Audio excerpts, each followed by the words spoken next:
करना पद्मा केवल भक्ति सद्मा।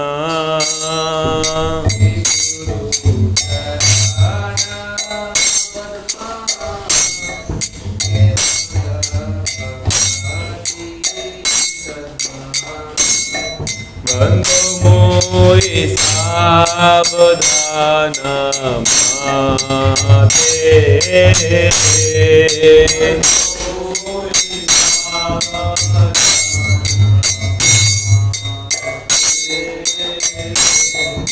यार प्रसादे भाई हे भवतरिया।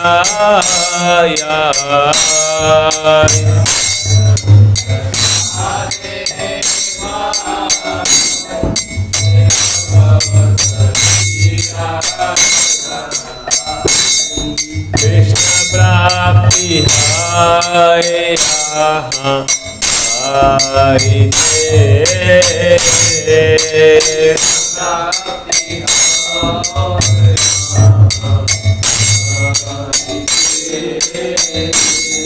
गुरु मुख पद्मा वाक्या चिते देखिया क्या।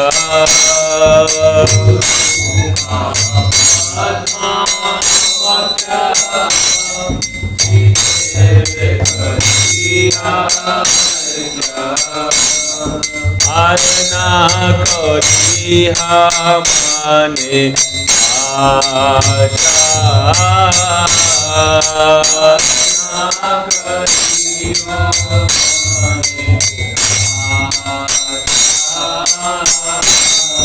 श्री गुरु चरणे रति ऐसी से उत्तम गति।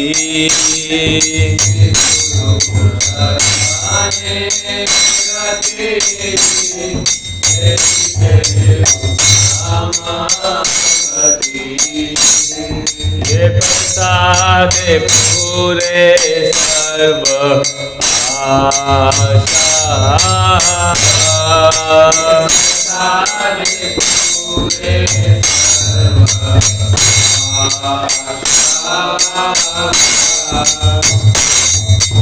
चक्षुदान दिलो ये जन्मे जन्मे प्रभु से ही।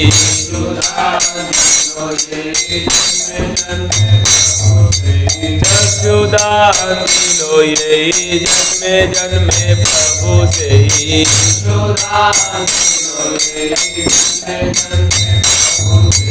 दिव्य ज्ञान दे प्रकाशिता,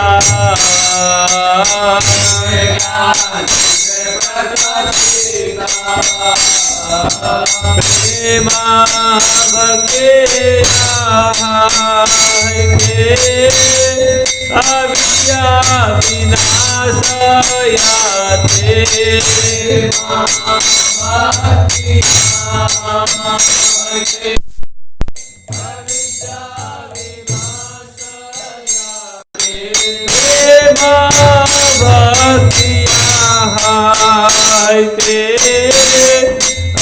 अविद्या विनाशयाते।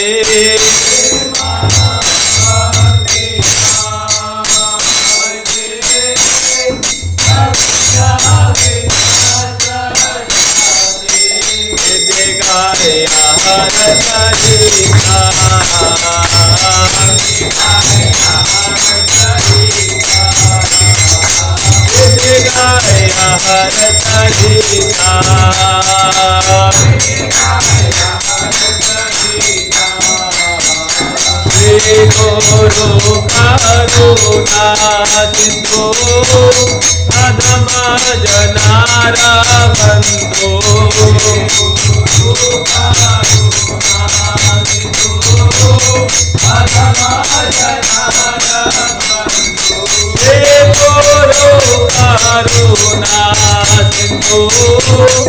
अधम जनार बंधु।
प्रभुपाद गुरु पूजा की, समवेत गौर भक्त वृंद की, साई गौर प्रेमानंदे, हरि हरि बोल। ओम नमो भगवते वासुदेवाय। ओम नमो भगवते वासुदेवाय। ओम नमो भगवते वासुदेवाय। ओम नमो भगवते वासुदेवाय। ओम नमो भगवते वासुदेवाय।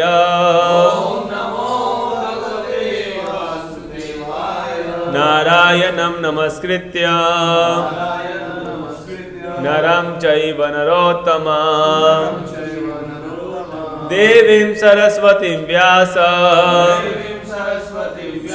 ततो जयमुदीरये। नष्टप्रायेषु भद्रेषु नित्यं भागवत सेवया भगवते उत्तम श्लोके भक्तिर्भवति नैष्टकी। कृष्णाय वासुदेवाय देवकी नंदनाय च नंदगोपकुमाराय गोविंदाय नमो नमः। ग्रंथ श्रीमद् भागवतम स्कंद 1 अध्याय नंबर 7 और श्लोक संख्या 4। भक्ति योगेन मनसि सम्यक् प्रणीहिते मले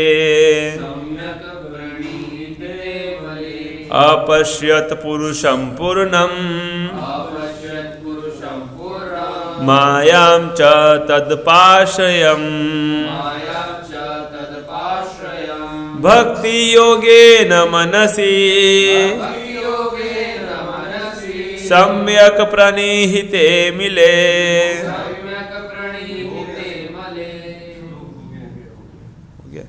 अच्छा, तो श्लोक संख्या 5 पढ़ेंगे। यया सम्मोहितो जीव आत्मानं त्रिगुणात्मकम् परोऽपि मनुते अनर्थ तत्कृतं चाभिपद्यते। यया सम्मोहितो जीव आत्मानं त्रिगुणात्मकम् परोऽपि मनुते अनर्थम् तत्कृतं चाभिपद्यते यया सम्मोहितो जीव आत्मानं त्रिगुणात्मकम् परोऽपि मनुते नर्थः तत्कृतं चाभिपद्यते। पढ़िए। यया सम्मोहितो जीव आत्मानं त्रिगुणात्मकम् परोऽपि मनुते अनर्थम् तत्कृतं चाभिपद्यते।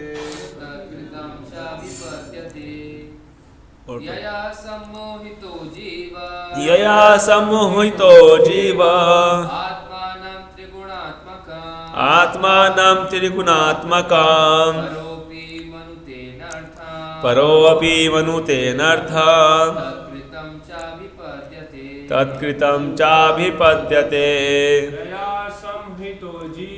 यया सम्मोहितो जीव आत्मानं त्रिगुणात्मकम् परोऽपि मनुते नर्थः तत्कृतं चाभिपद्यते। शब्दार्थ, अनुवाद और तात्पर्य डिवाइन ग्रेस ऐसी भक्ति वेदांत स्वामी श्रील प्रभुपाद जी के द्वारा श्रील प्रभुपाद की इको बंद कर दीजिए। यया जिससे सम्मोहितः मोहग्रस्त जीवः जीवात्माएं आत्मानं स्व त्रिगुणात्मकम प्रकृति के तीनों गुणों से बद्ध अथवा पदार्थ का फल परह दिव्य अपि के होते हुए भी मनुते मान लेता है अनर्थम अनचाही वस्तुएं तत् उससे कृतं च प्रतिक्रिया अभिपद्यते भोगता है। अनुवाद। जीवात्मा तीनों गुणों से अतीत होते हुए भी इस बहिरंगा शक्ति के कारण अपने आप को भौतिक पदार्थ की उपज मानता है और इस प्रकार भौतिक कष्टों के फलों को भोगता है। मेरे पीछे दोहराइए। जीवात्मा तीनों गुणों से अतीत होते हुए भी इस बहिरंगा शक्ति के कारण अपने आप को भौतिक पदार्थ की उपज मानता है और इस प्रकार भौतिक कष्टों के फलों को भोगता है। तात्पर्य ध्यान से श्रवण करेंगे। यहाँ पर भौतिकतावादी जीवों के कष्ट का मूल कारण तथा उसके उपाय के रूप में जो कार्य प्राप्त करनी चाहिए उसके बारे में बतलाया गया है। इन सब का उल्लेख इस श्लोक में हुआ है। जीवात्मा स्वाभाविक रूप से भौतिक पास से परे है, किंतु अभी वह बहिरंगा शक्ति द्वारा बंदी बना लिया गया है। अतः वह अपने आप को भौतिक पदार्थों की उपजों में से एक मानता है। अतएव इस अपवित्र संपर्क से विशुद्ध आध्यात्मिक जीव भौतिक प्रकृति के गुणों के अधीन कष्ट सहता है।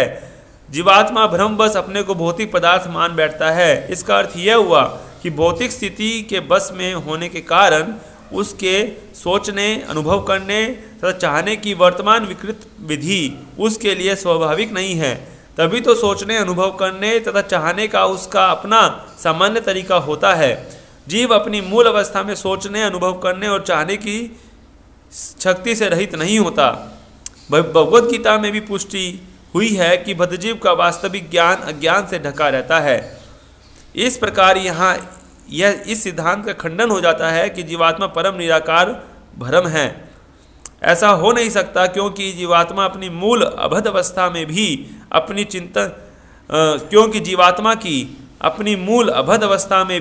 अपनी चिंतन शैली होती है। वर्तमान बद्ध अवस्था बहिरंगा शक्ति के प्रभाव के कारण है। जिसका अर्थ यह है कि परमेश्वर पृथक रहते आते हैं और मोहमयी शक्ति माया पहल करती है। भगवान कभी नहीं चाहते कि जीवात्मा बहिरंगा शक्ति द्वारा भरमाया जाए। थोड़ा बड़ा है तात्पर्य। बहिरंगा शक्ति भी इस तथ्य से भली भांति परिचित है, किंतु वह अपनी मोहिनी शक्ति से विस्मृत जीव को भरमाए रखने का अकृतज्ञ कार्य करती है। भगवान भ्रामिका शक्ति के कार्य में कोई बाधा नहीं डालते, क्योंकि उसके ये कार्य बद्धजीव को सुधारने के लिए आवश्यक होते हैं। कोई स्नेहिल पिता नहीं चाहता कि कोई व्यक्ति उसकी संतान को प्रताड़ित करे, तो भी वह अपने उदंड पुत्र को सुधारने के लिए कठोर व्यक्ति के संरक्षण में सौंप देता है। लेकिन साथ ही सर्वस्नेहिल सर्वशक्तिमान पिता बद्ध जीवों को भ्रामिका शक्ति माया के चंगुल से छुटकारा दिलाने के लिए उत्सुक रहते हैं। राजा अवज्ञाकारी नागरिकों को बंदी गृह के 4 दीवारी के भीतर डाल देता है, लेकिन कभी कभी बंदी को राहत देने की इच्छा से वह स्वयं बंदी गृह में जाता है और उनसे सुधरने के लिए कहता है, और उसके ऐसा करने पर वह बंदी को मुक्त कर देता है। इसी प्रकार ब्रह्मेश्वर अपने राज्य से भ्रामिका शक्ति के राज्य में अवतरित होकर भगवत गीता के रूप में राहत देते हैं, जहाँ पर वे व्यक्तिगत रूप से सुझाव देते हैं कि यद्यपि भ्रामिका शक्ति पर विजय पाना दुष्कर है, तो भी यदि कोई भगवान के चरण कमलों की शरण में आता है तो भगवान के आदेश से वह मुक्त हो जाता है। शरणागति की यह विधि माया के भ्रामक प्रभाव से छुटकारा पाने का उपाय है। अतः भगवान का सुझाव है कि संत पुरुषों की वाणी के प्रभाव से जिन्होंने वास्तव में परम की अनुभूति कर ली है, वे लोग भगवान की दिव्य प्रेमा भक्ति में संलग्न हो। बद्धजीव को भगवान के विषय में सुनने में आस्वाद मिलने लगता है, और इस प्रकार श्रवण करने से ही वह भगवान के प्रति आदर, भक्ति और आसक्ति के पद तक ऊपर उठ जाता है। शरणागति विधि से सब कुछ पूरा हो जाता है। यहाँ पर व्यासदेव के अवतार के रूप में भगवान ने यही सुझाव रखा है। इसके अर्थ यह हुआ कि भगवान द्वारा बद्धजीवों का दोनों प्रकार से उद्धार किया जाता है। एक तो भगवान की बहिरंगा शक्ति के द्वारा दंडित होकर, और दूसरी ओर भगवान द्वारा अंतस्थ और बाह्य गुरु बनकर। भगवान प्रायः जीव के अंतःकरण में परमात्मा रूप में गुरु बनते हैं, और बाहर से वे शास्त्रों, संतों तथा दीक्षा गुरु के रूप में गुरु बनते हैं। अगले श्लोक में इसकी अधिक स्पष्ट व्याख्या की गई है। वेदों में केनोपनिषद में देवताओं की नियंत्रक शक्ति के संबंध में भ्रामिका शक्ति के व्यक्तिगत अधिक्षण की पुष्टि की गई है। यहाँ पर भी यह स्पष्ट कहा गया है कि जीवात्मा बहिरंगा शक्ति द्वारा व्यक्तिगत सामर्थ्य में नियंत्रित होता है। इसी प्रकार जो जीव बहिरंगा शक्ति के नियंत्रण में आ जाता है, वह भिन्न रूप से अवस्थित होता है। फिर भी भागवत के इस कथन से यह स्पष्ट है कि वही बहिरंगा शक्ति पूर्ण पुरुष भगवान के समक्ष निकृष्ट स्थित पर रहती है। पूर्ण व्यक्ति या भगवान तक भ्रामिका शक्ति पहुंच भी नहीं पाती, क्योंकि वह केवल जीवों पर ही अपना कार्य कर पाती है। अतः यह तो मात्र कल्पना है कि भगवान भ्रामिका शक्ति द्वारा भ्रमित होते हैं और बाद में जीव बन जाते हैं। यदि भगवान तथा जीव एक ही श्रेणी में होते तो व्यासदेव के लिए इसे देख पाना असंभव होता, और भ्रमित जीवों के भौतिक दुख का प्रश्न ही नहीं उठता, क्योंकि परमेश्वर सब कुछ जानते हैं। अतएव अनेक अद्वैतवादियों द्वारा भगवान तथा जीव को एक ही श्रेणी में रखने का प्रयास शिशोरी कल्पनाएं मात्र है। यदि भगवान तथा जीव एक से ही होते तो श्रील सुखदेव गोस्वामी भगवान की दिव्य लीलाओं का वर्णन करने का कष्ट न उठाते, क्योंकि ये सब भ्रामिका शक्ति की अभिव्यक्तियां होती। श्रीमद् भागवत माया के चंगुल से कष्ट पाने वाली मानवता के लिए रामबाण उपचार है। अतएव श्रील व्यासदेव ने सर्वप्रथम बद्धजीवों के वास्तविक रोग का निदान किया, जो है बहिरंगा शक्ति द्वारा भ्रमित होना। उन्होंने उन पूर्ण परम पुरुष के भी दर्शन किए जिनसे भ्रामिका शक्ति बहुत दूर रहती है। यद्यपि उन्होंने रुग्ण बद्ध जीवों तथा रोग के कारण दोनों को देखा। रोग के उपचार की विधियां अगले श्लोक में सुझाई गई है। निस्संदेह भगवान तथा जीव दोनों ही गुणवत्ता की दृष्टि से समान है, लेकिन भगवान भ्रामिका शक्ति के नियंता है, जबकि जीव इस भ्रामिका शक्ति द्वारा नियंत्रित होते हैं। इस प्रकार भगवान तथा जीव एक साथ अभिन्न तथा भिन्न हैं। दूसरा अंतर इस प्रकार है, भगवान तथा जीव बीच का सनातन संबंध दिव्य है, अन्यथा वे माया के चंगुल से बद्धजीवों का उद्धार करने का कष्ट न लेते। इसी प्रकार से जीव को भी भगवान के प्रति अपने प्राकृतिक प्रेम तथा स्नेह को जगाने की आवश्यकता रहती है, और जीव की यह सर्वोच्च पूर्णता है। जीवन के इसी लक्ष्य को ध्यान में रखकर श्रीमद् भागवत में बद्धजीवों का वर्णन हुआ है। ओम ज्ञानतिमिरान्धस्य ज्ञानाञ्जनशलाकया चक्षुरुन्मीलितं येन तस्मै श्रीगुरवे नमः। श्रीचैतन्यमनोभीष्टं स्थापितं येन भूतले स्वयं रूपकदा मह्यं ददाति सौपदान्तिकं। वन्देऽहं श्रीगुरो श्रीयुतपदकमलं श्रीगुरून् वैष्णवांश्च श्रीरूपं साग्रजातं सहगण रघुनाथान्वितं तं सजीवं साद्वैतं सावधूतं परिजनसहितं श्रीकृष्णचैतन्यदेवं श्रीराधा कृष्णपदान् सहगण ललिता श्रीविशाखान्वितांश्च। नमो विष्णुपदाय कृष्णपृष्ठाय भूतले श्रीमते भक्तिवेदान्त स्वामिनिति नामिने। नमस्ते सरस्वती देवे गौरवाणी प्रचारिणे निर्विशेष शून्यवादी पाश्चात्य देशतारिणे। नमो महावदान्याय कृष्ण प्रेम प्रदायते कृष्णाय कृष्ण चैतन्य नामिने गौरतुभिषे नमः। हे कृष्ण करुणा सिंधु दीनबंधो जगत्पते गोपेश गोपिका कांत राधा कांत नमोस्तुते। तप्त कांचन गौरांगी राधे वृंदावनेश्वरी वृषभानुसुते देवी प्रणमामि हरिप्रिये। वाञ्छाकल्पतरुभ्यश्च कृपा सिन्धुभ्यैव च पतितानां पावनेभ्यो वैष्णवेभ्यो नमो नमः। जय श्री कृष्ण चैतन्य प्रभु नित्यानंद श्री अद्वैत गदाधर शिवासादि गौर भक्त वृंद। हरे कृष्णा कृष्णा कृष्णा हरे हरे, हरे राम राम राम हरे हरे। मूकं करोति वाचालं पंगुं लंघयते गिरिं यत्कृपातमहं वन्दे श्रीगुरुं दीनतारिणं परमानंद महाधवं श्री चैतन्य ईश्वरम। हरे कृष्णा। सभी भक्तों का आज की श्रीमद् भागवतम क्लास में स्वागत है। तो ये श्लोक जो हैं बताया गया, ये द्रोण पुत्र को दंड। तो शौनक ऋषि जो है ये जो श्लोक बोल रहे हैं, ये सूत गोस्वामी शौनक आदि ऋषियों को बोल रहे हैं, है ना। तो उन्होंने पूछा भगवान से, शौनक ऋषियों ने पूछा सूत गोस्वामी से कि जब नारद मुनि चले गए व्यासदेव से बात करके, तो फिर क्या हुआ, व्यासदेव ने उसके बाद क्या किया, है ना। तो वही जो है बता रहे हैं सूत गोस्वामी। क्या बता रहे हैं?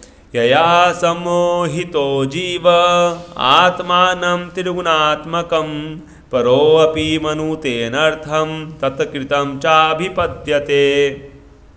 यया सम्मोहितो जीव, हाँ, ये क्या बता रहे हैं कि जीवात्माएं जो है मोहग्रस्त होती है। क्या होती है? मोहग्रस्त होती है। सम्मोहित शब्द यूज हुआ है ना। आत्मानम त्रिगुणात्मकम, लेकिन वो मोहग्रस्त कैसे होती है कि अपने आप को प्रकृति के तीनों गुणों से बद्ध, है ना।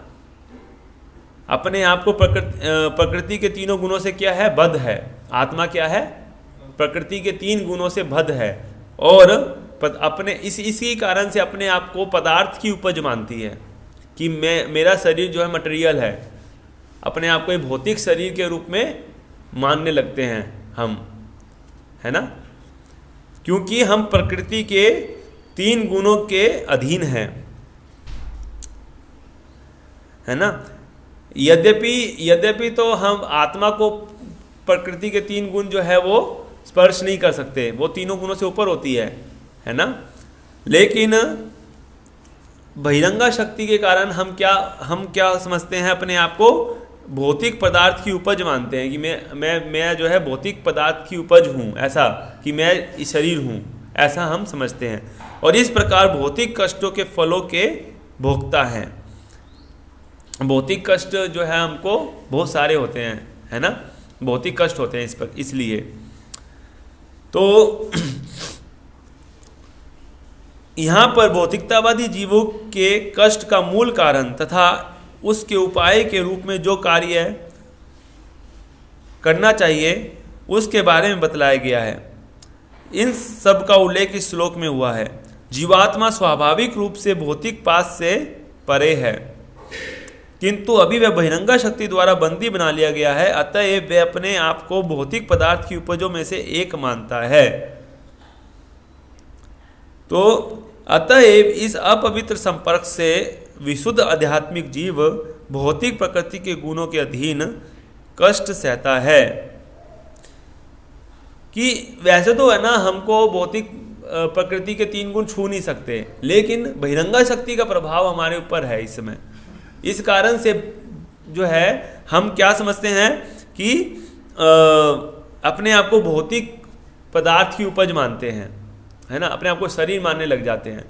और इस कारण से जो है हम कष्ट हमें प्राप्त होता है, कष्ट मिलता है हमको, है ना। खासकर रजोगुण और तमोगुण में जब हम होते हैं तो हमको कष्ट उठाना पड़ता है बहुत सारा। तो जीवात्मा जो है भ्रमवश अपने को भौतिक पदार्थ मान बैठता है। इसका अर्थ यह हुआ कि भौतिक स्थिति से के बस में होने के कारण, है ना, उसके सोचने, अनुभव करने और चाहने की वर्तमान विकृत विधि उसके लिए स्वाभाविक नहीं है।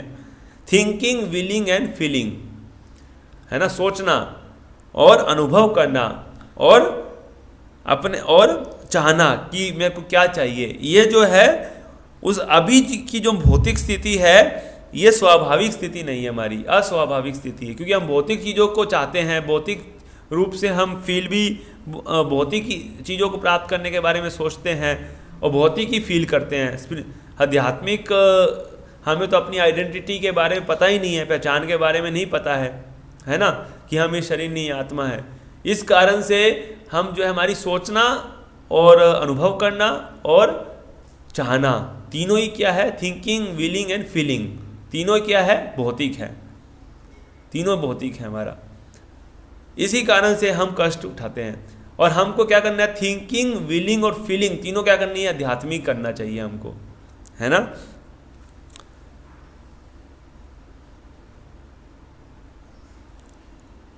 जीव अपनी मूल अवस्था में सोचने, अनुभव करने तथा चाहने की शक्ति से रहित नहीं होता। मतलब कि जब हमारी मूल आत्मा की जो अवस्था है, उस अवस्था में भी हमारे अंदर सोचने, अनुभव करने और चाहने की शक्ति है, लेकिन वो शक्ति जो है वो विकृत हो जाती है, उल्टी हो जाती है ना। विकृत होने से क्या होता है फिर कि हम भौतिक रूप से चाहने लगते हैं, भौतिक चीज़ों के प्रति हमारा आकर्षण बढ़ जाता है ना।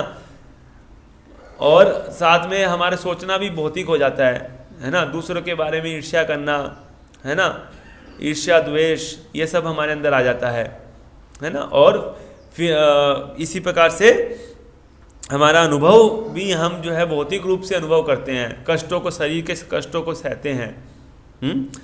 इस प्रकार यहाँ इस सिद्धांत का खंडन हो जाता है कि जीवात्मा परम निराकार ब्रह्म है। ऐसा नहीं हो सकता, क्योंकि जीवात्मा अपनी मूल अबद्ध अवस्था में भी अपनी चिंतन शैली होती है। वर्तमान बद्ध अवस्था बहिरंगा शक्ति के प्रभाव के कारण है, जिसका अर्थ यह है कि परमेश्वर पृथक रहते आते हैं और मोहमयी शक्ति माया पहल करती है। तो जब हम भगवान के जो धाम में होते हैं, जो जीव नित्य सिद्ध जो जीव होते हैं, वो हमेशा भगवान के अनुसार जो है अपने जीवन को नियमों को पालन करते हैं, है ना। भगवान के उनका जीवन जो है केवल भगवान से संबंधित होता है, उनका संबंध भगवान से होता है और उनको पता रहता है कि हमारा जो अस्तित्व है वो भगवान की प्रसन्नता के लिए है ना। और इसलिए वो जो भी कार्य करते हैं भगवान की प्रसन्नता के लिए करते हैं। लेकिन जब हम भगवान से अलग होने का प्रयास करते हैं, है ना, जब जो जीव भगवान से अलग होने का प्रयास करता है तो उसको भगवान क्या करते हैं, इस भौतिक संसार में उसको भेज देते हैं, इस भौतिक संसार में डाल देते हैं। और यहाँ पर आके फिर क्या होता है, उसको कष्ट होता है यहाँ पे आने के बाद, भगवान से अलग होने की इच्छा करने के कारण, है ना। तो फिर क्या करते हैं कि परमेश्वर जो है ना वो उन परमेश्वर की आवाज़ जो है ज़्यादा सुनाई नहीं देती। परमेश्वर तो हालांकि हमारे सबके साथ में हमारे हृदय में है ना, लेकिन फिर भी हम परमेश्वर की आवाज़ को सुन नहीं पाते। क्यों?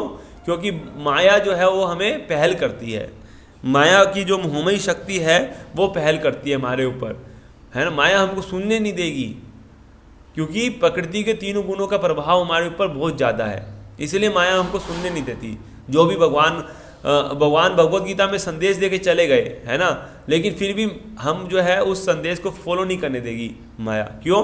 क्योंकि प्रकृति के तीनों गुणों का प्रभाव हमारे ऊपर है, रजोगुण तमोगुण का। इसलिए हम जो है कठपुतली की तरह नचाए जा रहे हैं, है ना। प्रकृति की ये मानानी गुणै कर्माणि सर्वशः, है ना, कि सब कुछ जो है प्रकृति के गुणों के द्वारा कराया जाता है हमसे। हम कठपुतली की तरह हैं एक प्रकार से, और प्रकृति के गुण हमसे काम कराते हैं।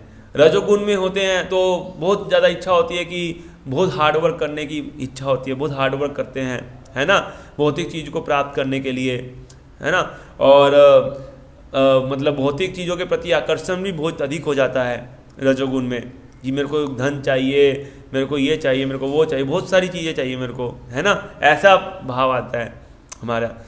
जबकि असली में हमको धन की आवश्यकता नहीं, हमको धन चाहिए, लेकिन वो क्या है, वो एक प्रकार से विकृत परिस्थिति है हमारी, है ना। हमारी सही इच्छा क्या है कि हमको कृष्ण चाहिए, कृष्ण के पास जाना है, भगवान के धाम जाना है, भगवान के पास जाना है, भगवान की सेवा चाहिए, ये हमारी वास्तविक इच्छा है ना, विलिंग, ये वास्तविक विलिंग है हमारा। लेकिन वो विकृत हो गया। कैसे हो गया? क्योंकि रजोगुण तमोगुण के कारण क्या हो गया कि मेरे को कृष्ण नहीं चाहिए, बल्कि मेरे को भौतिक चीज़ चाहिए, मेरे को धन चाहिए, मेरे को मान प्रतिष्ठा चाहिए, संसार में मेरा सम्मान होना चाहिए, मेरा पूरे दुनिया में मेरा नाम होना चाहिए, है ना, सबसे बड़ा व्यक्ति बनना चाहता हूँ मैं संसार में, है ना। ये सब विकृत इच्छाएं हैं जो कि प्रकृति के गुणों के प्रभाव के कारण है हमारे अंदर।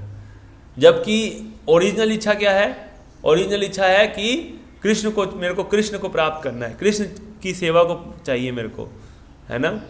ये जो लालसा है ना, वो ओरिजिनल है हमारी आत्मा की। लेकिन वो तो अभी ढकी हुई है। क्यों ढकी हुई है? क्योंकि माया का प्रभाव है हमारे ऊपर, बहिरंगा शक्ति का प्रभाव के कारण ढका हुआ है ना। इसलिए हम जो है आत्मेंद्रिय प्रीति वांछा, है ना, तार कृष्ण नाम, ये जो आत्मेंद्रिय प्रीति वांछा क्या है?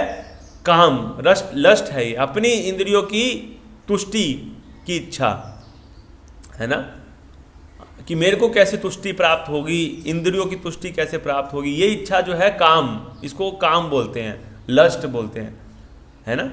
और कृष्णेंद्रिय प्रीति वांछा वो प्रेम है।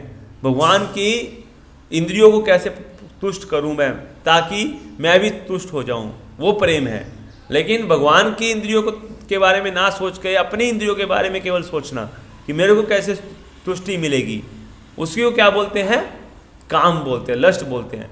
तो जब भगवान से हमको ओरिजिनल जो प्रेम है वो प्रेम जो है लस्ट में बदल जाता है, जब हम किस में आते हैं, भौतिक संसार में गिर जाते हैं, तब वो काम जो प्रेम है वो काम में बदल जाता है, लस्ट में बदल जाता है, विकृत हो जाता है। क्यों हो जाता है विकृत? क्योंकि माया का प्रभाव, बहिरंगा शक्ति का प्रभाव हमारे ऊपर पड़ जाता है ना। और इससे मुक्त होना जो है वो बहुत कठिन है। इससे मुक्त होने के लिए क्या करना पड़ेगा, आगे बताएंगे। भगवान कभी नहीं चाहते कि जीवात्मा बहिरंगा शक्ति द्वारा भरमाया जाए। कोई बोल सकता है कि भगवान तो नहीं चाहते कि भाई हम बहिरंगा शक्ति हमको परेशान कर रही है तो भगवान की इच्छा है क्या? नहीं, भगवान नहीं चाहते, लेकिन हम खुद चाहते हैं कि हम जो है माया में ही रहे हमेशा। हम चाहते हैं क्योंकि हम इंद्रिय तृप्ति की इच्छा छोड़ना नहीं चाहते, इंद्रिय तृप्ति करना चाहते हैं, अपनी इंद्रियों की तुष्टि चाहते हैं हम, जबकि हमको सही तरीके से मालूम नहीं है कि हमारी इंद्रियां कैसे तुष्ट होंगी, है ना। जैसे जड़ में पानी देने से पेड़ की सब डालियों में पानी पहुंचता है, तो सभी डालियां और पत्ते पत्तियां जो भी है वो सब तुष्ट हो जाती हैं जड़ में पानी डालने से। केवल पत्ती पे पानी डालने से थोड़ी तुष्ट होंगे वो, हैं, या फिर अंग तुष्ट नहीं होंगे जब तक कि पेट में भोजन नहीं डाला जाएगा। तो ये तरीका सही है अपने आप को तुष्ट करने का कि हम जड़ में पानी डालें, मतलब कि भगवान को प्रसन्न करने का प्रयास करें, है ना। तो लेकिन ये नहीं करते तो हम खुद को प्रसन्न करने का प्रयास करते हैं, जब अपनी इंद्रियों को गलत तरीके से तुष्ट करने का प्रयास करते हैं विषय भोग के द्वारा, है ना। विषय भोग करते हैं जब, तो क्या होता है, तो फिर संतुष्टि कभी नहीं होगी, है ना। विषय भोग को छोड़ना पड़ता है, विषय भोग नहीं करना है, छोड़ना है विषय भोग को, है ना, और भगवान की भक्ति में अपने आप को जोड़ना है। तब जाके हमारे अंदर क्या होगा, हमारा जो लस्ट है, काम है, वो प्रेम में बदलेगा और तब वास्तविक सुख का अनुभव होगा हमको, है ना। बहिरंगा शक्ति भी इस तथ्य से भली भांति परिचित है, किंतु वह अपनी मोहिनी शक्ति से विस्मृत जीव को भरमाए रखने का अर्थ कृतज्ञ कार्य करती है।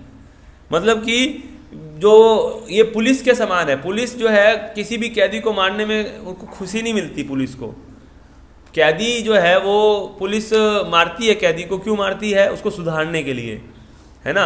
उसको गवर्नमेंट सैलरी भी देती है पुलिस को, किसके लिए सैलरी करती है कि खूब मारो, है ना, इसको मारो जो कैदी है, लेकिन पर्पस क्या रहता है, सुधारना, है ना।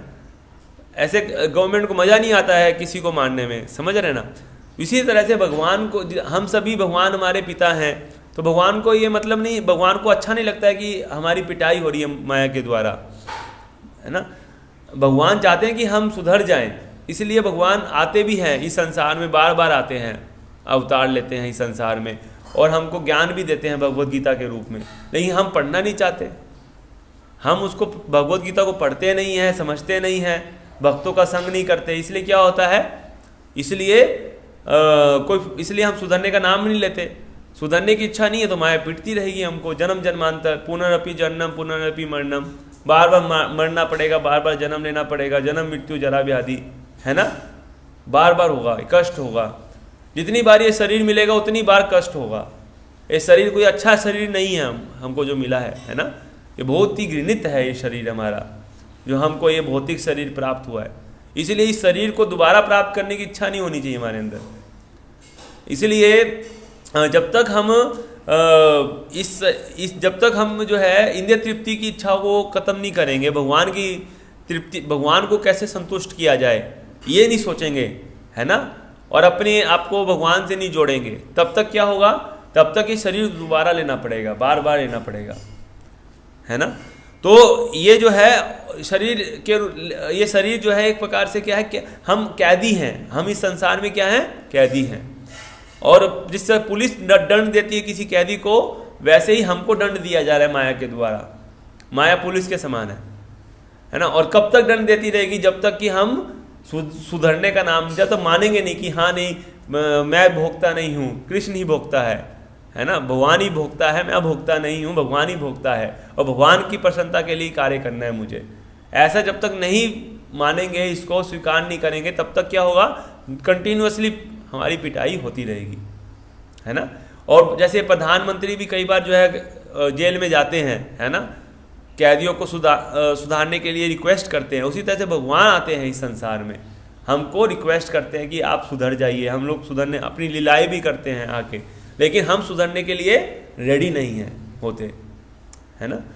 तो ये कोई भी स्नेहिल पिता जो है वो ये नहीं चाहता कि कोई व्यक्ति उसकी संतान को प्रताड़ित करे, तो भी वह अपने उदंड पुत्र को सुधारने के लिए कठोर व्यक्ति के संरक्षण में सौंप देता है। कोई भी पिता नहीं चाहता कि उसके पुत्र कोई मारे, है ना, लेकिन उसको सुधारना है, उसका पुत्र उदंड है, तो क्या करता है, उसको ऐसे व्यक्ति को सौंप देता है जो कि उसको अच्छे से मतलब दंड दे ताकि सुधरे, है ना। लेकिन साथ ही सर्वशक्तिमान पिता बद्ध जीवों को भ्रामिका शक्ति के चंगुल से छुटकारा दिलाने के लिए उत्सुक रहते हैं, है ना। राजा अवज्ञाकारी नागरिकों को बंदी गृह की 4 दीवारी के भीतर डाल देता है, लेकिन कभी कभी बंदी को राहत देने की इच्छा से वह स्वयं बंदी गृह में जाता है और उनसे सुधरने के लिए कहता है। उसके ऐसा करने पर वह बंदी को मुक्त कर देता है।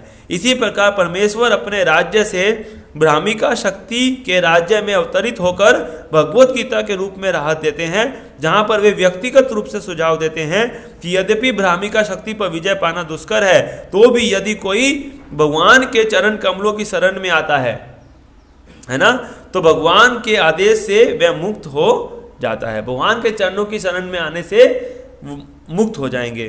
भगवान बोलते हैं देवी हैसा गुणमयी मम माया दुरत्तया, मेरी माया का पार करना बहुत कठिन काम है, बहुत ही कठिन काम है, लेकिन कौन कर सकते हैं, जब हम भगवान की शरण में आएंगे तो फिर ये संभव है ना, तो फिर क्या है, संभव है।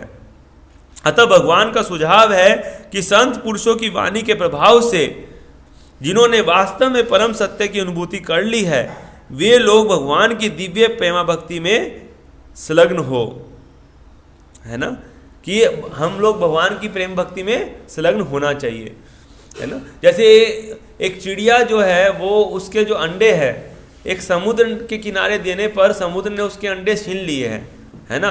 अब चिड़िया क्या करती है, समुद्र से अंडे को प्राप्त करने का प्रयास करती है और बार बार अपनी चोंच में जल को भर के किनारे पर आके छोड़ने लग जाती है, कि समुद्र को सुखाने का प्रयास करती है कि मेरे अंडे नहीं दे रहा समुद्र, है ना। समुद्र को बोलती है मेरे अंडे दे दो, नहीं देगा समुद्र चिड़िया के बोलने से अंडे थोड़ी देगा, है। तो समुद्र को सुखा दूंगी ऐसा सोच के जो है समुद्र के एक एक चोंच में जल को भर के क्या करती है, सुखाने का प्रयास करती है। तो हम जानते हैं कि चिड़िया का जो ये प्रयास है वो क्या है, विफल प्रयास है, मतलब संभव ही नहीं है कि चिड़िया जो है पूरे समुद्र को सुखा दे।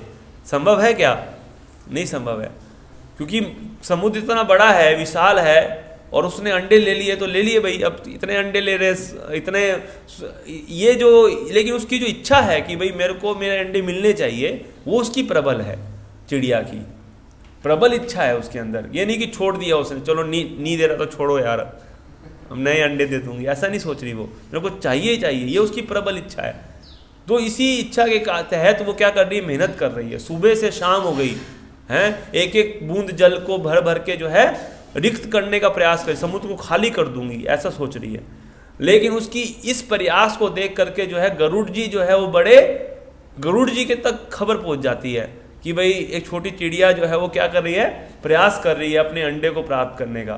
तो गरुड़ जी को बड़ी दया आती है चिड़िया के ऊपर, और फिर क्या करते हैं, तुरंत आ जाते हैं वहाँ पर समुद्र के पास, और समुद्र को बोलते हैं कि देखो तुम इस चिड़िया के अंडे वापस नहीं करोगे तो मैं तुमको सुखा दूंगा, अब तुम करो वापस। तो समुद्र जो है वो कांपने लग जाता है, गरुड़ जी से तो कांपेगा ही, भगवान के वाहन है गरुड़ जी, है, तो समुद्र कांपने लग जाता है और तुरंत अंडे वापस कर देता है। समझ रहे ना, कहने का मतलब ये है कि चिड़िया जो है वो क्या है, हम है ना, और हमारे अंडे मतलब क्या है कि हमारी जो ओरिजिनल जो कॉन्शियसनेस है, चेतना है ना, भगवान से प्रेम करने वाली जो चेतना है, वो ओरिजिनल कृष्णा कॉन्शियसनेस, वो क्या है, अंडे है ना। जिसने समुद्र मतलब माया ने क्या किया, वो चेतना को ले लिया हमारा। बताया गया ना कि बहिरंगा शक्ति के प्रभाव से क्या होता है, हम भूल जाते हैं, हमारी जो कृष्णा कॉन्शियसनेस है वो खत्म हो जाती है माया के प्रभाव से। तो भगवान उसने अंडे ले लिए, माया ने हमारे कृष्णा कॉन्शियसनेस को ले रखा है। लेकिन अगर हम दृढ़ प्रतिज्ञ हैं कि नहीं मेरे को कृष्णा कॉन्शियसनेस वापस चाहिए ही चाहिए, स्ट्रगल करते हैं, चैंटिंग में भी नींद आ रहा है, बार बार माया सुला रही है हमको, लेक्चर में बैठे हैं तो सुला रही है माया हमको, लेकिन फिर भी दृढ़ प्रतिज्ञा है, नहीं सुनेंगे ही सुनेंगे, चाहे कुछ भी हो जाए, ज़बरदस्ती सुनेंगे। हैं, मूवी देखते हो तो नींद नहीं आती कभी, जब मूवी देखते हैं जब नींद आती है, कभी नहीं आती। या क्रिकेट मैच देखते तो नींद आती है, नहीं आती, कभी नहीं आती। लेकिन लेक्चर में जैसे ही बैठेंगे, भगवान के बारे में जैसे ही सुनने का प्रयास करेंगे, तुरंत नींद आएगी। कौन है जो सुला रहा है? माया, भगवान की माया शक्ति सुला रही है ना। और इसी तरह से जप में जब सोते हैं तो जप में भी माया शक्ति सुलाती है। हरे कृष्णा कितना भी भगवान का नाम लेते हैं, लेकिन भगवान का स्मरण नहीं हो पाता है ना, बहुत मुश्किल होता है, कठिन होता है। लेकिन अगर कोई अगर चिड़िया के समान दृढ़ प्रतिज्ञा है, नहीं मेरे को चाहिए ही चाहिए, चाहे कुछ भी हो जाए, कृष्ण को मेरे को प्राप्त करना ही है ना, चाहे कुछ भी हो जाए, इतना अगर दृढ़ प्रतिज्ञा कोई है तो फिर क्या होगा, बार बार वो कंटिन्यूअसली करेगा ही करेगा, चाहे वो कुछ भी हो जाए।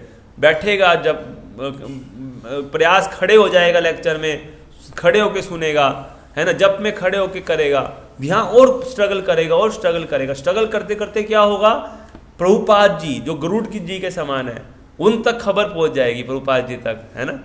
प्रभुपाद जी तक खबर पहुंचेगी कि एक भक्त जो है बहुत स्ट्रगल कर रहा है इंस्ट्रक्शंस को फॉलो करने का, है ना, बहुत स्ट्रगल कर रहा है। तो फिर क्या करेंगे, प्रभुपाद क्या बोलेंगे, प्रभुपाद तुरंत माया को बोलेंगे कि अभी जो है इसको परेशान करने की आवश्यकता नहीं है, वापस करो, तो अंडे वापस हो जाएंगे। मतलब माया जो है, माया खत्म नहीं होगी, समुद्र वहीं का वहीं है, समुद्र खत्म नहीं होता कभी, समझिए, समुद्र तो रहेगा हमेशा, माया की भगवान हमेशा माया रहेगी भगवान की, लेकिन परेशान नहीं करेगी, समझे। माया ऐसा नहीं कि माया खत्म हो जाएगी, माया तो रहेगी चारों तरफ, लेकिन परेशान नहीं करेगी। जैसे कुत्ता है, कुत्ता मान लीजिए हम किसी घर में प्रवेश करते हैं तो कुत्ता भो करता है ना, नया व्यक्ति को देख के भो भो भो भो करते रहेगा, है। लेकिन जैसे ही मालिक बोलेगा टॉमी मेरा आदमी है, चुप, ऐसे बोल दिया तो करके बैठ जाएगा कोने में, है ना, फिर दोबारा नहीं भोकेगा आपको, फिर पूछ हिलाएगा आपके पीछे, है ना। कहने का मतलब वही है, कुत्ता है ये। कुत्ता कौन है, माया, और भगवान कौन है, उनके मालिक। तो भगवान जो है वो तुरंत माया को ठंडा कर सकते हैं, है ना, तुरंत। लेकिन क्या चेक करते हैं भगवान की हमारी इच्छा है क्या, हम भी हमारी माया को भोगने में मजा तो नहीं ले रहे हम कहीं, हमारी तो इच्छा नहीं है माया को भोग करने की। जब तक माया को भोग करने की इच्छा रहेगी हृदय में, तब तक जो है वो शांत नहीं करेंगे भगवान उसको, माया को। इसलिए हम लोग को माया को भोगने की इच्छा को छोड़ना पड़ेगा। मेरे को माया का भोग नहीं चाहिए, है ना, और स्ट्रगल करना पड़ेगा कृष्ण कॉन्शियसनेस को प्राप्त करने के लिए, है ना। अपने जो ओरिजिनल जो हमारी कृष्ण कॉन्शियसनेस है उसको प्राप्त करने के लिए हमको स्ट्रगल करना पड़ेगा, है ना। तो ये स्ट्रगल जो है इसी से हमको प्राप्त होगा, हमारा जो लक्ष्य है। कृष्ण भक्ति रस भाविता मति क्रियताम यदि कुतो अपि लभ्यते, कि कृष्ण भक्ति जो है वो कहीं भी अगर हमको प्राप्त हो रही है किसी भक्त के संग में, तो हमको तुरंत वो लेनी चाहिए, क्योंकि वो बहुत दुर्लभता से प्राप्त होती है ना। तब उसको खरीदने का क्या तरीका है, खरीदने का तरीका है प्रबल इच्छा। तत्र लोल्यम एकलम मूल्यम, कि प्रबल इच्छा, लोल्यम होना, प्रबल इच्छा होना हृदय में, ये एकमात्र तरीका उसका प्राइज है ना। और क्या है, जन्म कोटि सुकृति ना लभ्यते, कि कई करोड़ों जन्मों में भी कोई अगर पुण्य कर्म करता है तो भी उसको वो प्रबल इच्छा नहीं आएगी कि भगवान को मुझे प्राप्त करना है, ये इच्छा नहीं आ पाएगी।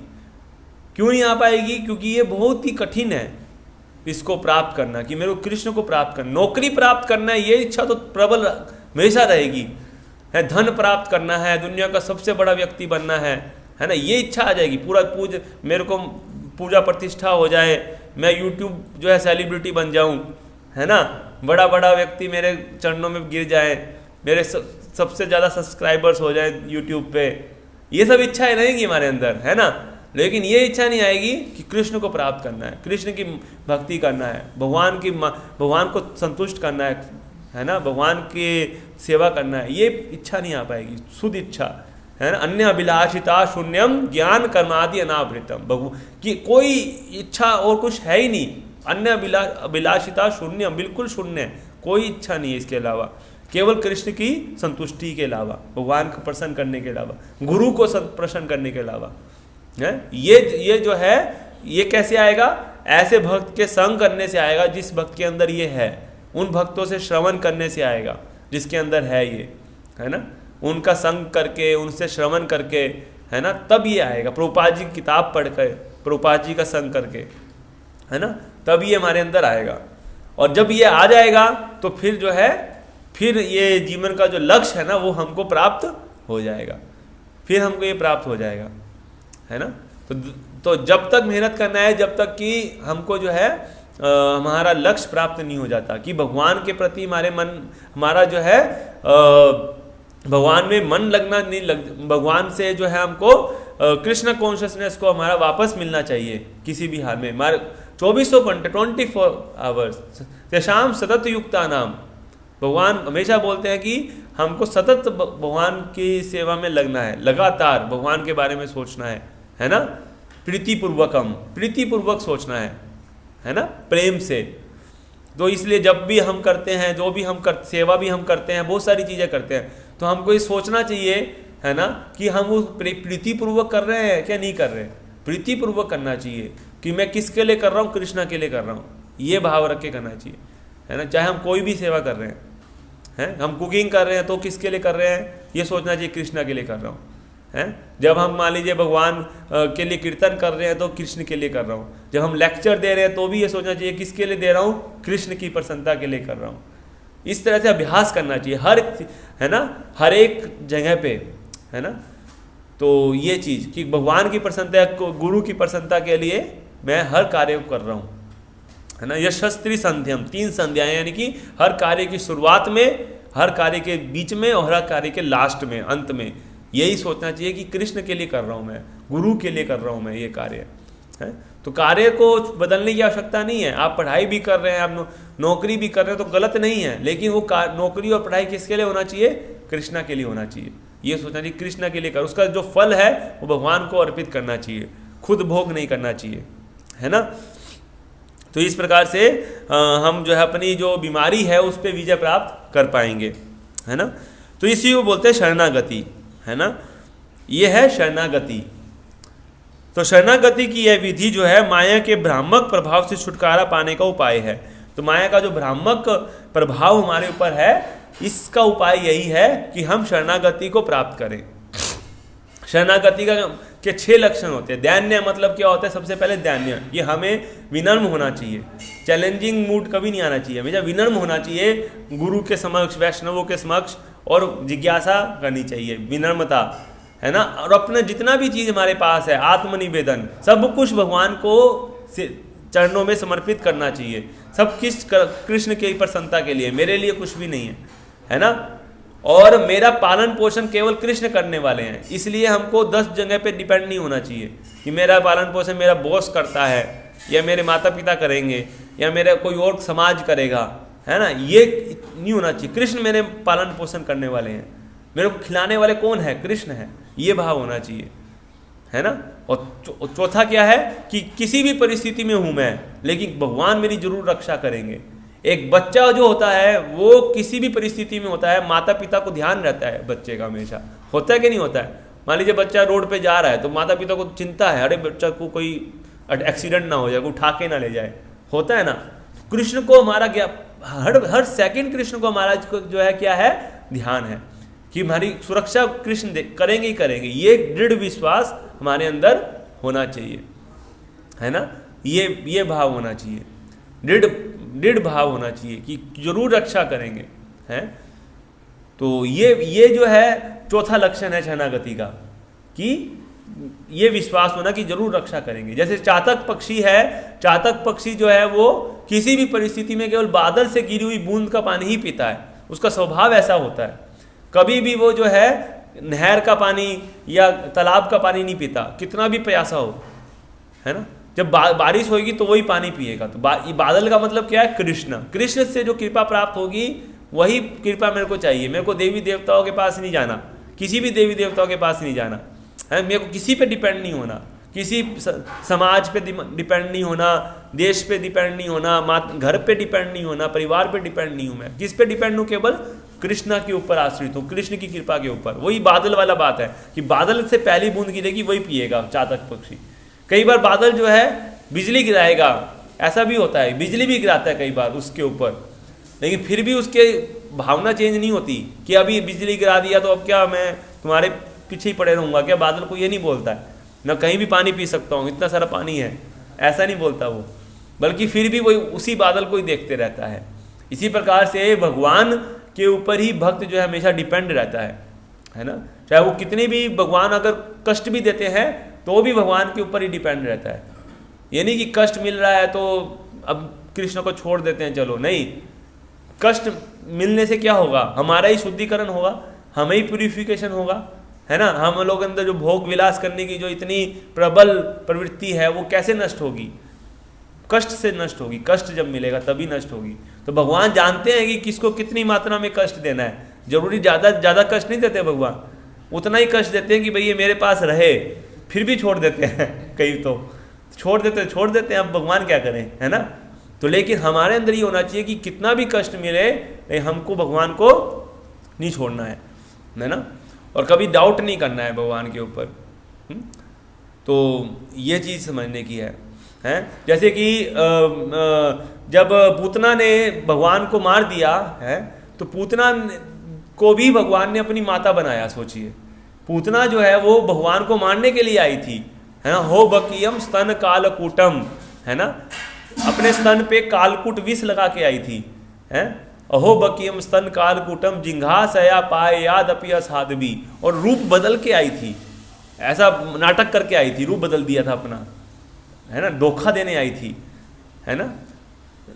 उस अहो बकियम स्तन कालकूटम जिंघासया पाए याद अपि असाध्वी लेभे गतिम धात्री उच्चताम ततोन्यम, है ना, कि उसको किसका स्तर दिया भगवान ने, माता का स्तर दिया, क्योंकि मैंने दूध पिया है ना। ये सोच के कि मैंने उनको दूध पिलाया उसने, जबकि दूध में जहर था वो नहीं देखा। इसी को बोलते हैं अदोषदर्शी। अदोषदर्शी है भगवान कृष्ण, अदोष नहीं देखते हैं, दोष देखते ही नहीं किसी का, क्या अच्छा किया वही देखते हैं बस, हैं। इतना ज़्यादा गलत किया पूतना ने, वो नहीं देखा कि भाई उसने रूप बदल के आई, है ना, कालकूट विष लगा के आई, ये सब नहीं देखा, बल्कि एक चीज़ देखा कि भाई मेरे को दूध पिलाया। वो देख करके क्या किए, यशोदा माता जैसा स्थान उनको दिए। तो कहाँ लोग बोलते हैं भगवान पक्षपात करते हैं, बोलते कौरवों को तो मरवा दिया, अर्जुन को जिता दिया, है। कितना पक्षपात करते हैं कृष्ण। लोग बोलते हैं ना कि भगवान तो बहुत पक्षपात करते हैं, तो कहाँ पक्षपात किया। पूतना के केस में हम देख सकते हैं पक्षपात किया भगवान ने, नहीं किया। भगवान कभी पक्षपात नहीं करते। भगवान के नज़र में सब, भगवान सबको प्रेम करते हैं, चाहे कोई भी हो, है ना। भगवान भगवत गीता में बोलते हैं कि समूहम सर्वभूतेषु न मे द्वेषोस्ति न प्रिय, है ना, क्योंकि मैं सब में समभाव है, मैं कोई किसी से द्वेष नहीं करता, कोई मेरे को प्रिय नहीं है ना। ये भजंती तुमाम भक्त्या मयि तेषु चाप्य हम, कि जो मेरे को जिस भाव में पूजा करता है उसी भाव में मैं उसको रेसिप्रोकेट करता हूँ।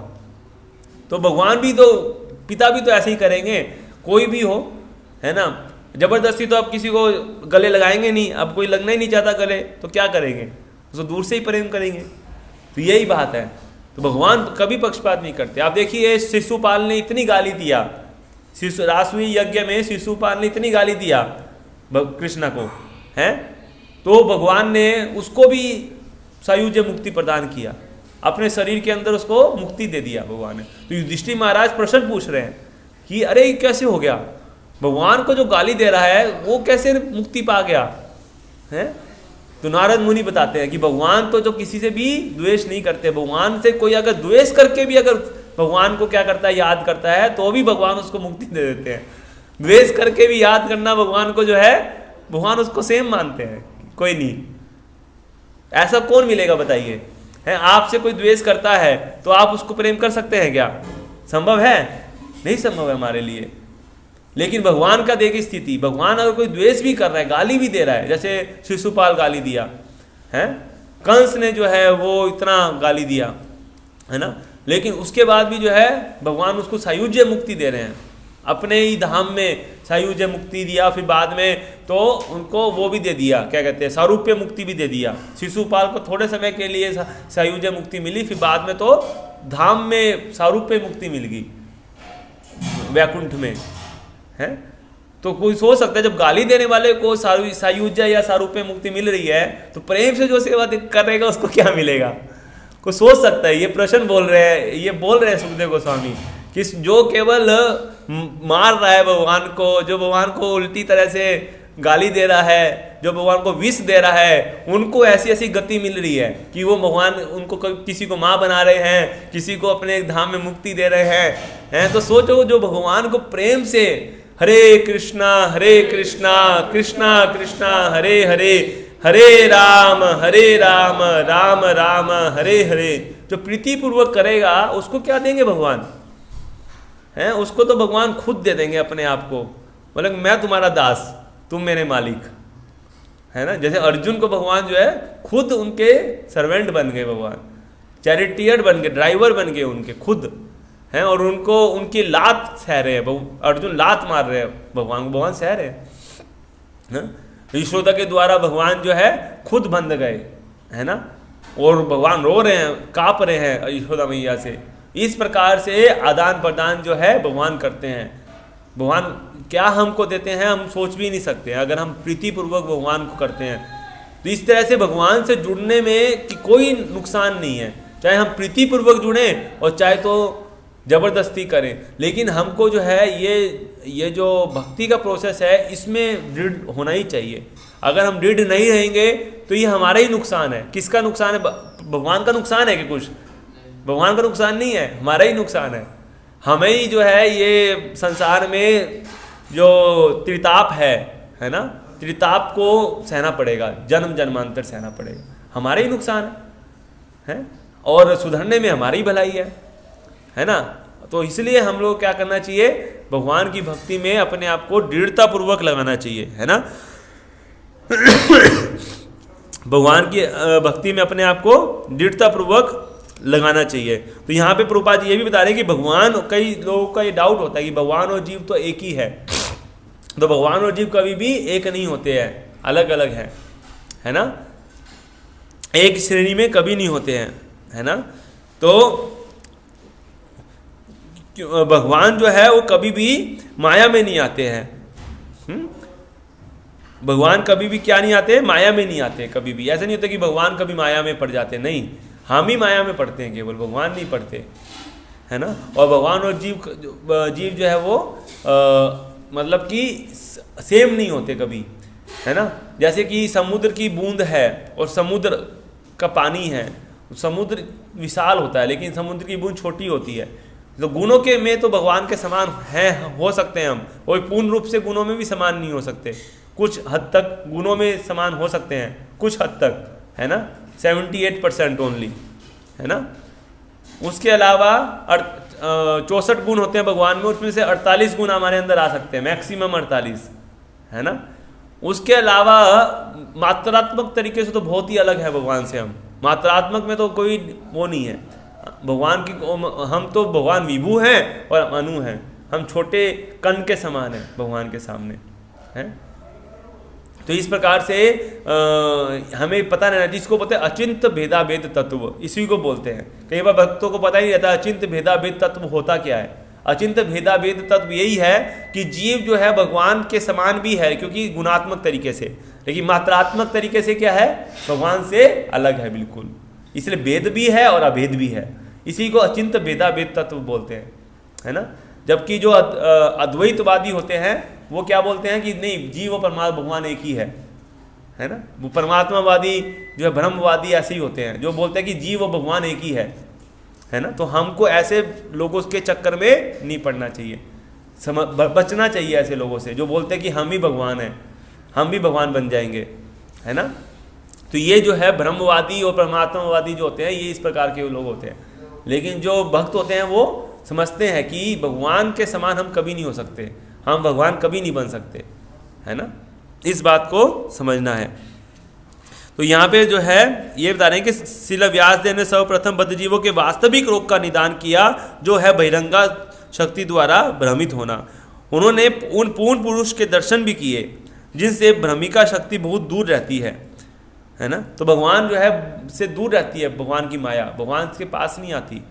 तो जहाँ कृष्ण नहीं होते वहाँ माया रहती है तो कृष्ण सूर्य सम माया है अंधकार, कृष्ण सूर्य के समान है, माया अंधकार के समान है। जहाँ पे अंधकार है वहाँ सूर्य नहीं है, और सूर्य है तो अंधकार नहीं हो सकता। तो इसी तरह से जहाँ पे माया अगर हमको परेशान करती है, इसका मतलब हम कृष्ण हमारे पास में नहीं है, कृष्ण से हम भूले हुए हैं, तभी माया का अटैक होता है। तो इसलिए हमको क्या करना है, कृष्ण बोलिया जीव भोग वांछा करे, निकट अच्छे माया तारे झपाटिया दरे, कि जैसे ही कृष्ण को भूलते हैं और भोग करने की इच्छा करते हैं, तुरंत माया झपटती है। समझ आए?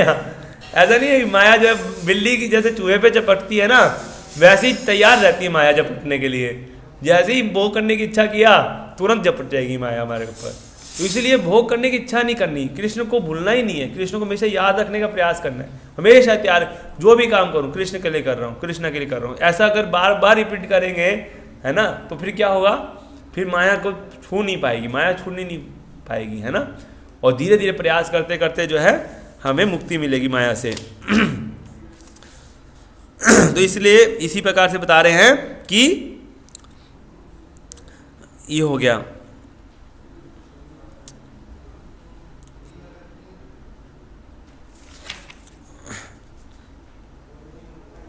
तो प्रभुपाद जी लास्ट में लिख रहे हैं कि भगवान तथा जीव के बीच सनातन संबंध दिव्य है, अन्यथा वे माया के चंगुल से बद्ध जीवों का उद्धार करने का कष्ट न लेते। इसी प्रकार से जीव को भी भगवान के प्रति अपने प्राकृतिक प्रेम तथा स्नेह को जगाने की आवश्यकता रहती है। प्राकृतिक प्रेम, नेचुरल प्रेम, हमारे अंदर नेचुरल है भगवान के प्रति प्रेम, उसको जगाना है बस।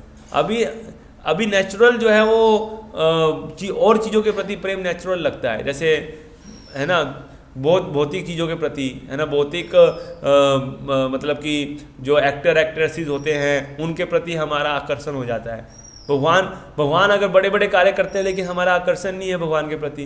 लेकिन कोई अगर ऋतिक रोशन या इस प्रकार का कोई एक्टर है जो बड़े बड़े मूवी बना देते हैं, धोखा दिया जाता है उसमें, है ना, वो ऊंची ऊंची छलांगे कूद रहा है, ये कर रहा है, वो कर रहा है, तो इतने आकर्षित हो जाते हैं, अरे क्या क्या ज़बरदस्त किया है। लेकिन भगवान ने वो पर्वत उठा देते हैं भगवान जी कहीं उंगली में, और उसको कुछ फर्क ही नहीं पड़ता, कोई अंदर एक्सप्रेशन आता ही नहीं है।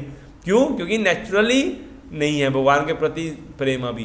देखो नेचुरल हो जाएगा जब हम उसको भगवान को की भक्ति में जब अपने आप को जोड़ेंगे तब।